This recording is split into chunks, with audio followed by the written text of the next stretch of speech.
मारूफ माहिर तालीम और सियासतदान मरहूम डॉक्टर रफ़ीक ज़करिया की अहलिया पद्मश्री मोहतरमा फातिमा ज़करिया का आज इंतकाल हो गया। फातिमा ज़करिया के फर्जंद और मारूफ सहाफ़ी फरीद ज़करिया अमरीका में मुकीम है। उनकी वापसी तक फातिमा ज़करिया का जस्द खाकी बजाज अस्पताल में रखा जाएगा। अस्पताल इंतज़ामिया ने कोरोना की वजह से फातिमा ज़करिया के इंतकाल की तस्दीक की है। औरंगाबाद के जिला कलेक्टर ने अचानक लॉकडाउन का ऐलान कर दिया है। ये सख्त लॉकडाउन 5 अप्रैल से 30 अप्रैल तक नाफिज रहेगा। कलेक्टर के ऐलान के बाद अचानक पुलिस ने दुकानों को बंद करवा दिया। लोगों को कारोबार की इजाजत नहीं दी गई है, जिससे कच्चे माल का कारोबार करने वालों को काफी नुकसान उठाना पड़ा। बैरून शहर से आने वाले ताजरों को अपना माल वापस ले जाना पड़ा। कई व्यापारियों का माल खराब हो गया है। शहर में पूरी तरह से कर्फ्यू का माहौल है। रेस्टोरेंट पर ट्रैफिक है, माफ कीजिएगा, रास्तों पर ट्रैफिक है, लेकिन कारोबार की इजाजत नहीं, जिससे अवाम में बरहमी फैल गई है। जिला कलेक्टर का कहना है कि कोरोना की जंजीर ब्रेक करने के लिए लॉकडाउन के सिवा और कोई चारा नहीं। कोरोना की चेन ब्रेक करने का निदान मद्देनजर रखते हुए लोगों को, आम नागरिकों को सुविधा मिल जाए, ये उसका मुख्य उद्देश्य है। इसमें जो चीजें शुरू रहेंगी उसमें बेसिकली अत्यावश्यक सुविधा, इसमें all hospitals, then medicine shops और जो मेडिसिन प्रिपेयर करने वाले उद्योग है वो शुरू रहेंगे। इसमें टेक्नोलॉजिकल लैबोरेटरी आ गई जो टेस्टिंग का काम करती है। फिर किराना माल की दुकानें, भाजी पाला की सभी दुकानें, इसमें मंडी आ गई, दूध डेयरी, बेकरी और खाद्य की दुकानें।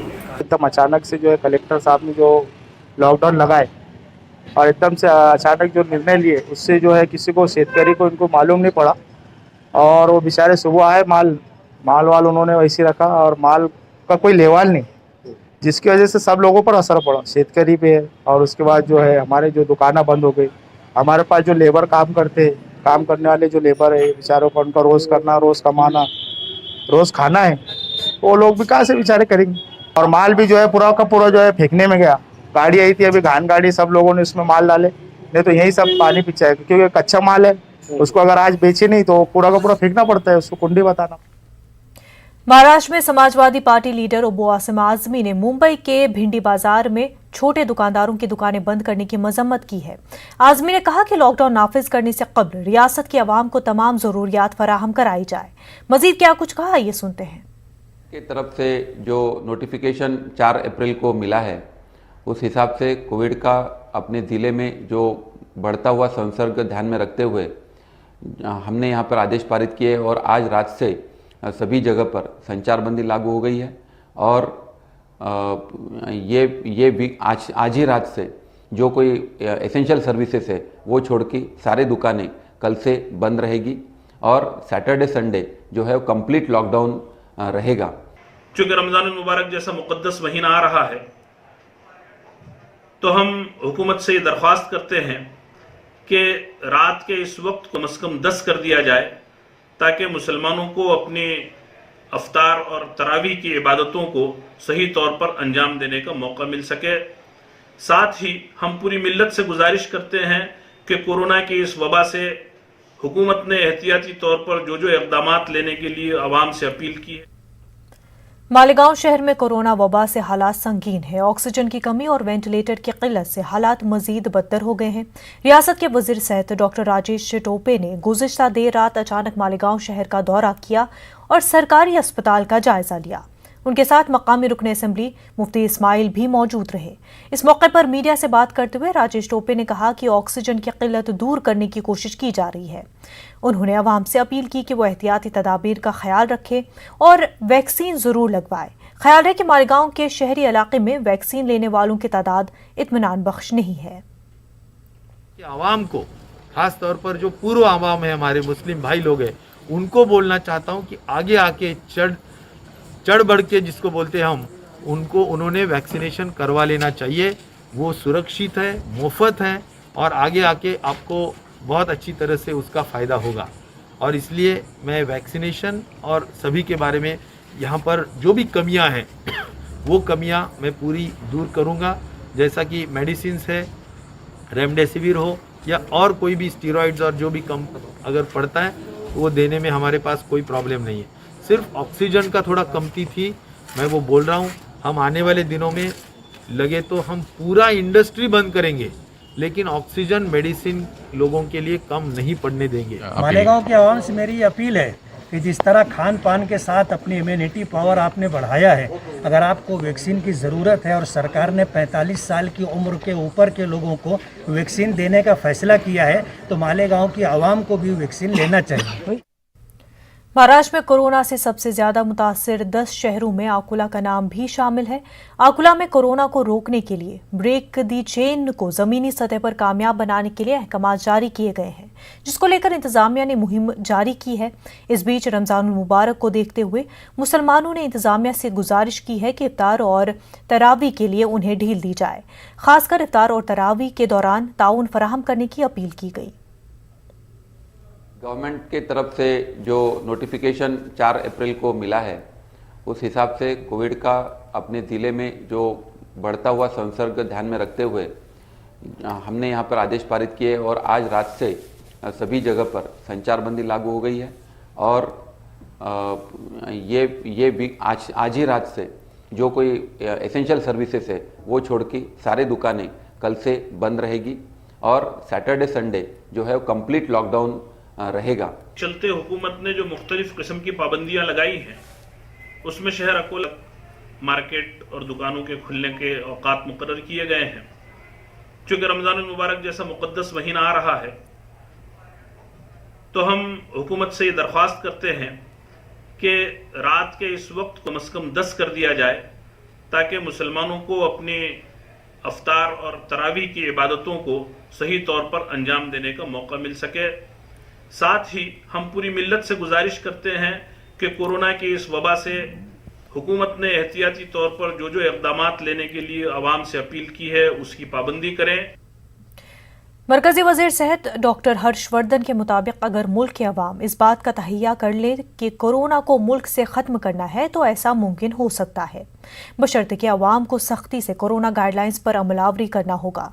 मुल्क के बढ़ते कोरोना के केसेस और उसकी रोकथाम से मुतल्लिक मरकज़ और रियासती हुकूमतों के इक़दामात कितने कारगर साबित हो रहे हैं, ऐसे कई सवालात का डॉक्टर हर्षवर्धन ने न्यूज़ 18 नुमाइंदे शैलेंद्र वांगू से खास बातचीत में दिए। देश में लगातार कोरोना के मामले बढ़ते जा रहे हैं। हमारे साथ केंद्रीय स्वास्थ्य मंत्री डॉक्टर हर्षवर्धन हैं।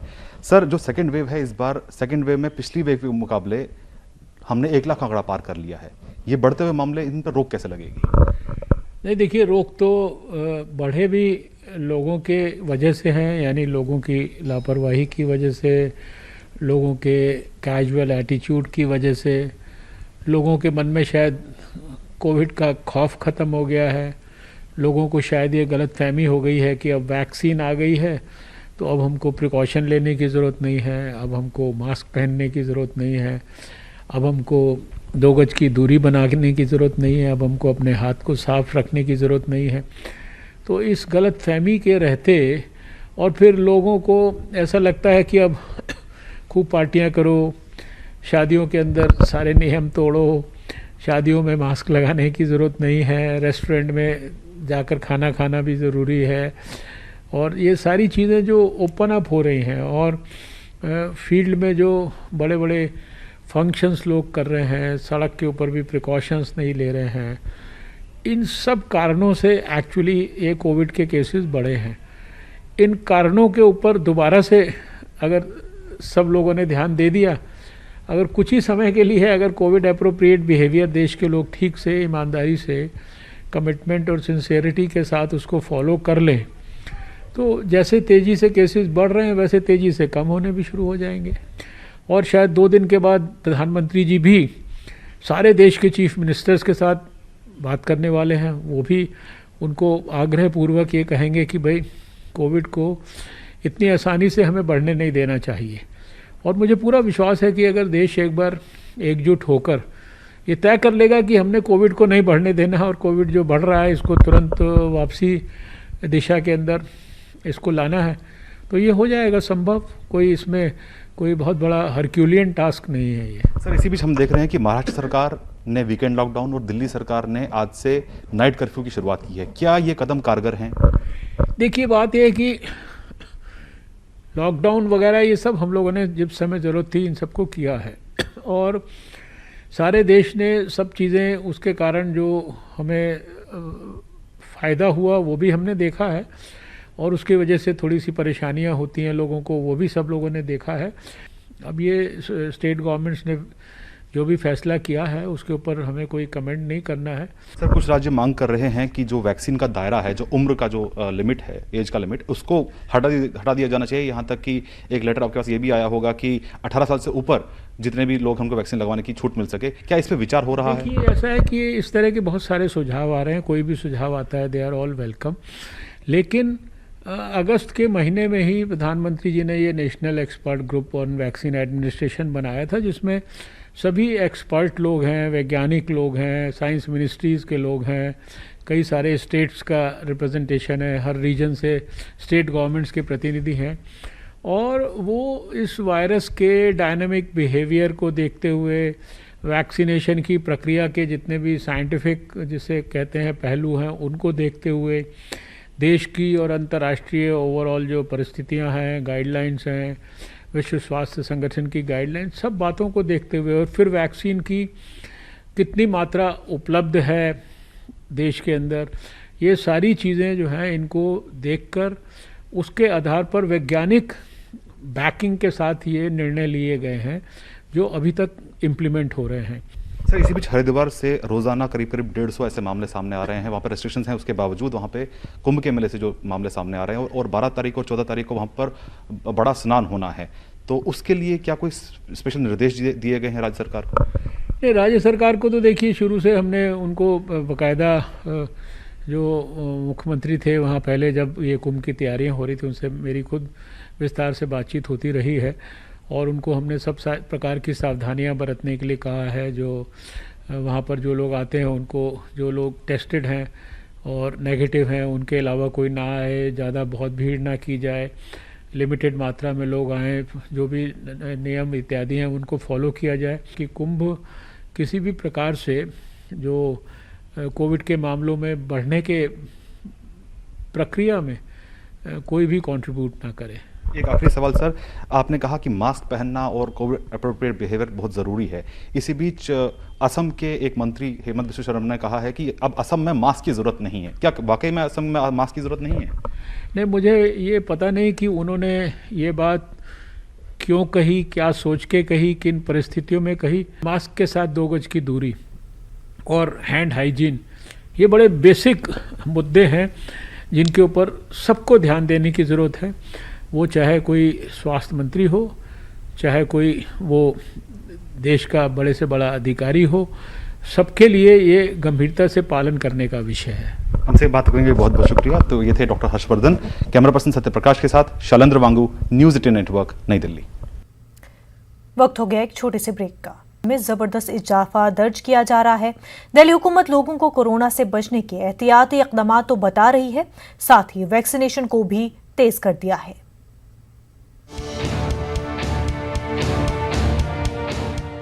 साउथ दिल्ली इलाके का यह हकीम अब्दुल हमीद मजीदिया हॉस्पिटल है। यहाँ पर लगातार कोरोना वबा का वैक्सीन जारी है, लेकिन बहुत ज्यादा तादाद में लोग यहाँ पर टीका लगवाने नहीं आ रहे हैं, जो काफी तशवीश वाली बात है। डॉक्टरों के मुताबिक 45 साल या इससे ज्यादा उम्र के लोगों को टीका लगवाने के लिए आगे आने की जरूरत है।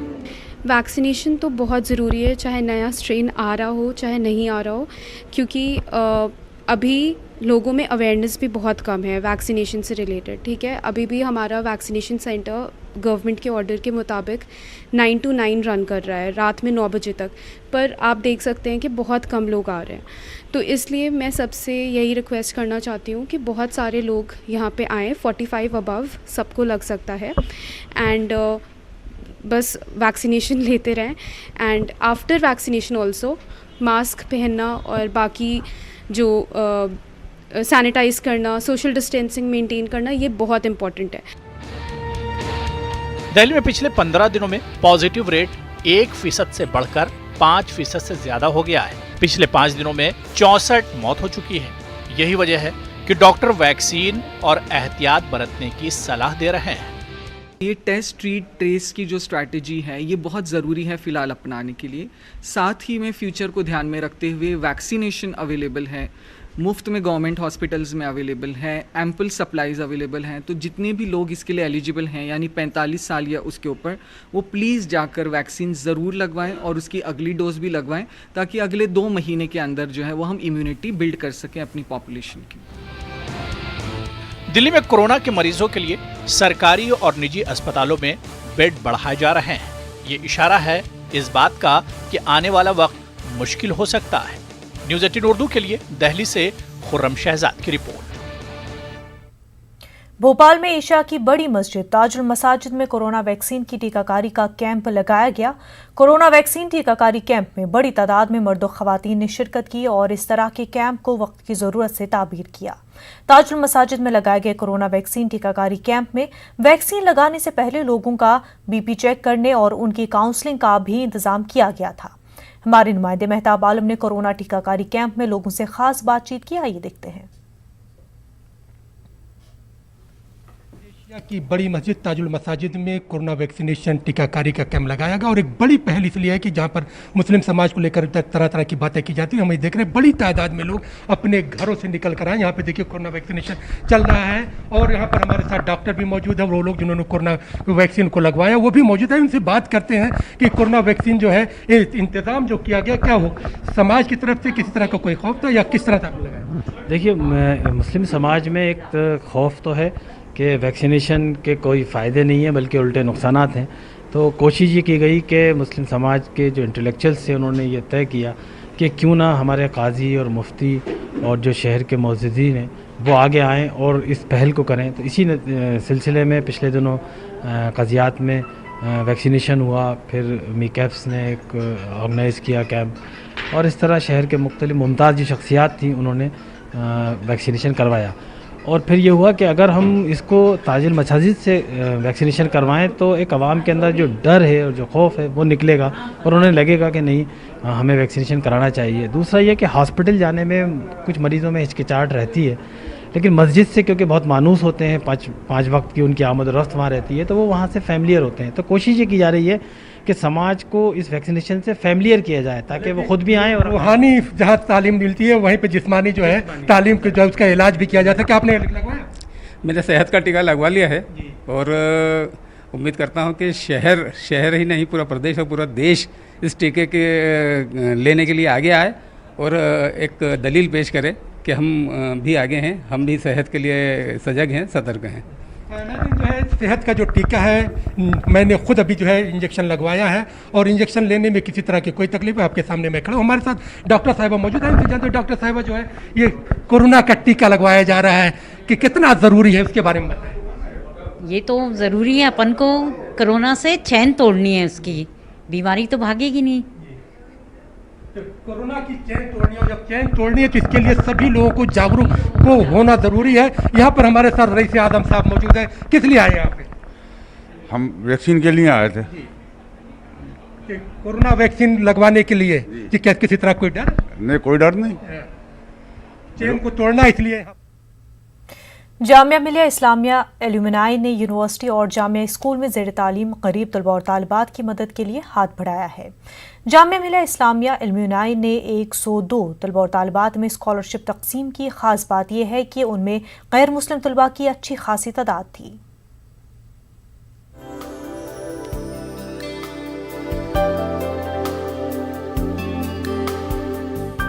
अनुराधा वर्मा और राहिल दोनों ही जामिया मिलिया इस्लामिया के तालिबात हैं।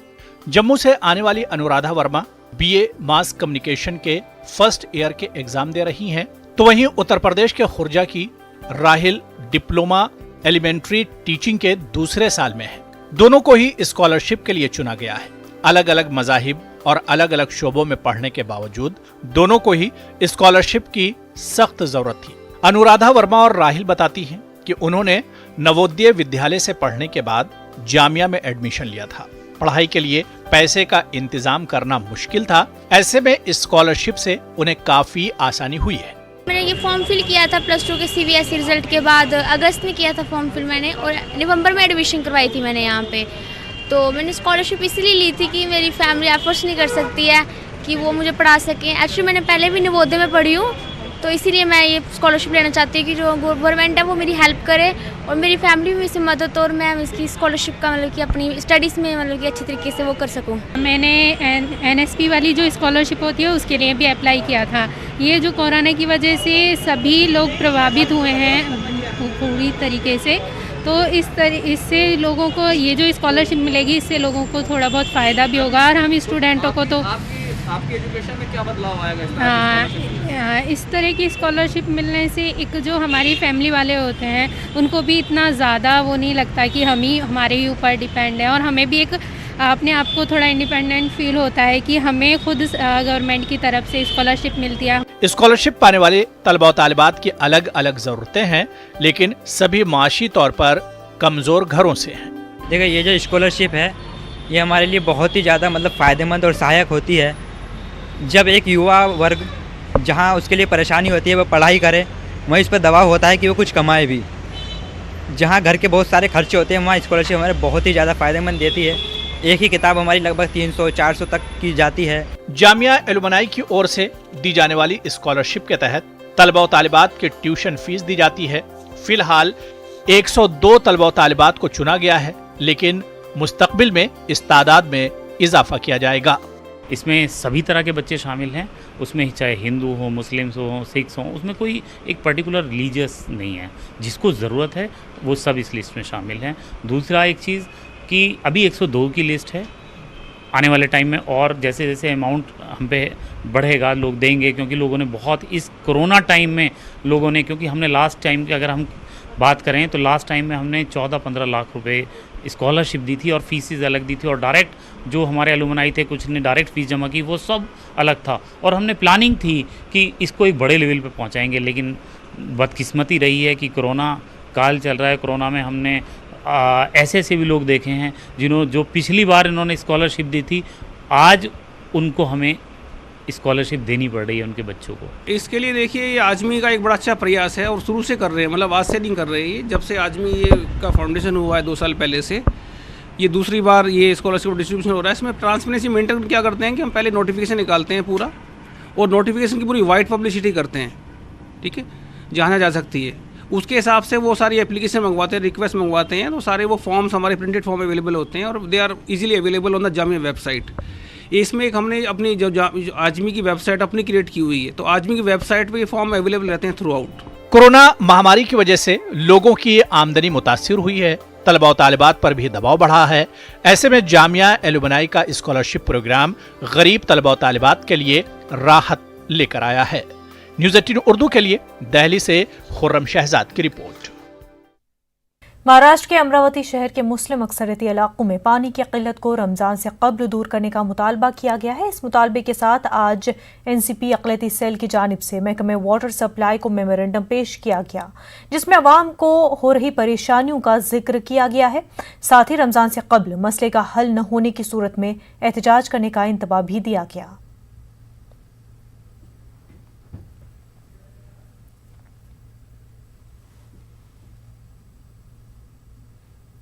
खास बात इंडिया में फिलहाल इतना ही। हमें दीजिए इजाजत। आदाब।